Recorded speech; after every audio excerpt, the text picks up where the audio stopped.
With the season's first snow falling in North America, we're hitting the road with adventure sports photographer Scott Rinckenberger and two of the world's best skiers. Along the way, we'll spend some time heliskiing in the Monashee Mountains of British Columbia and line up for opening day at the Revelstoke Mountain Resort. To capture the action, we'll be shooting stills and this video on the new Olympus OMD E-M1 Mark II and seeing just how much winter punishment it can take.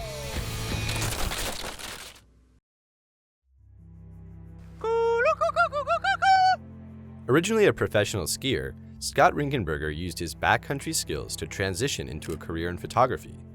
These days, Scott is Seattle-based and works as a fine art landscape and adventure photographer. He specializes in capturing the wildest and most pristine places that his legs, skis, and bike will carry him to. Part of Scott's business is creating content for outdoor adventure brands, which is why we're here. So one of my clients is Eddie Bauer. They have a really constant need for imagery of their athletes out in the mountains. So as soon as snow started falling hard in North America, they tasked me with teaming up with a couple of their best athletes to find the deepest snow of the beginning of the season. Revelstoke came down as the spot to be. So we've got Lindsay Dyer and Drew Tabke. Drew won the World Championship a number of times, and Lindsay Dyer is one of the most respected and recognizable women in the sport. The Olympus OMD E-M1 Mark II is a pro-grade Micro Four Thirds camera aimed at professional and enthusiast photographers who need speed and durability in a compact package. Features like in-body 5-axis image stabilization and extensive weather sealing make it very useful in tough conditions. Day one, we got to head up with Eagle Pass Heliskiing, and they were having their opening day for the season. I believe their operation was the first to open in North America. When I go out, I'm usually trying to tell a whole story. Inside of the helicopter, the people and the scene there. And then once we get out into the field, sometimes that's focused in on just deep cold powder blowing over the athletes' heads. Other times it's putting them smaller in a bigger contextual scene. I just try and encapsulate the best, most aesthetic version of what's going on. It's a little cold on top of the mountain, but feeling good. Kind of a little nervous to drop in with a bunch of professional skiers. I think we'll take it slow, find some good vantage points, and hopefully get some cool shots. I got interested in Olympus cameras and in the Micro Four Thirds system really early on because they have a lot of the specs that you need out of an action sports camera in terms of speed and durability, but they are half the size and half the weight of the big SLR kits that I carry around sometimes. Right now we are going to start poking around here in this general direction and working our way down into the trees. And once we get in there, we know the powder is good and cold, and there are plenty of pillows, cliffs, and terrain features that we're gonna start stacking shots in. The number one thing I need out of my gear when I'm shooting action sports is consistency and reliability. A lot of things that are happening very quickly, and they're unrepeatable. And a lot of times the athletes are sort of putting themselves on the line, and it's incumbent on me to make sure that I'm getting my shots, that my cameras are working right. The E-M1 Mark II features a 121-point hybrid autofocus system with advanced tracking capabilities. Its maximum shooting rate of 18 frames per second using the E-shutter and 10 using the mechanical with continuous autofocus provides a high degree of versatility.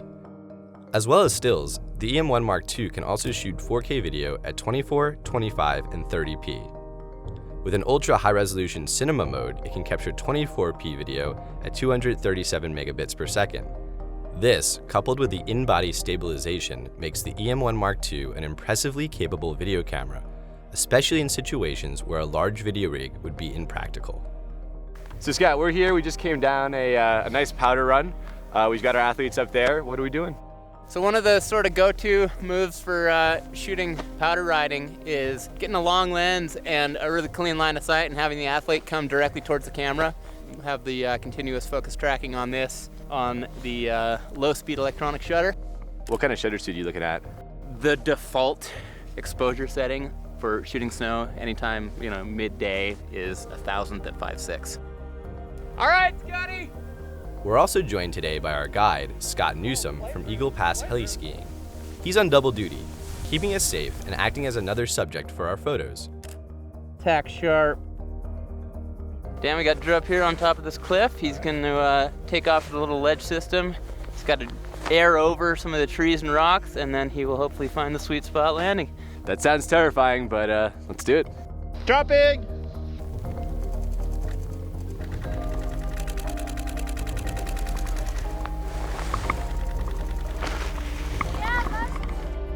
Nice one. Now we're gonna put Lindsay on this big snow panel right here, making one big slashy surf turn. The cool thing about it is the focal distance between us and that isn't gonna change at all while she's doing it. And so you can have a single focus point, and that opens up faster frame rates. So I'm gonna go with the mechanical shutter, but on high speed. Cool. That's why you bring Lindsay Dyer on a ski trip. Nails every turn.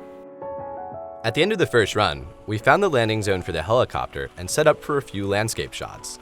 For those times when 20 megapixels isn't enough, the E-M1 Mark II's high-res shot mode can create 50 megapixel RAW files by combining multiple exposures. I've shot a lot of Micro Four Thirds cameras, and at some point you run into resolution issues, especially when you start trying to print them big. But this thing has a super cool high-res mode, shifts the sensor around and gets a lot more data. So I wanted to check that out, and I don't have a tripod in the field, but I'm just gonna use my backpack as a steady platform, shoot the high-res mode, see how it goes.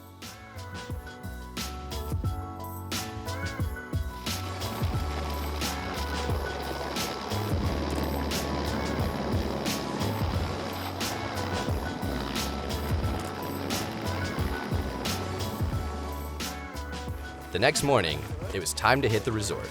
Good morning. We're in Revelstoke, Canada. It's opening day of the Revelstoke Mountain Resort. This place is famous for its massive lift line on opening day, but it brings a good party every year. One of the things I like about Revelstoke, the ski area, is it's perched right above the town, and so when you're up on the mountain, you're looking down over a beautiful river valley. Welcome to Revelstoke 2016. We got Scott Rinckenberger, the best in the business, sitting here on the chair. You're with us. All right, so we made it through the lift line. What are we doing now?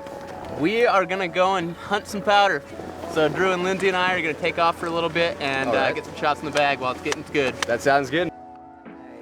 While Scott took the talent out to get some shots in the rugged terrain around the resort, Woohoo! we opted for the bunny slopes. It was a great chance to try the 5-axis image stabilization.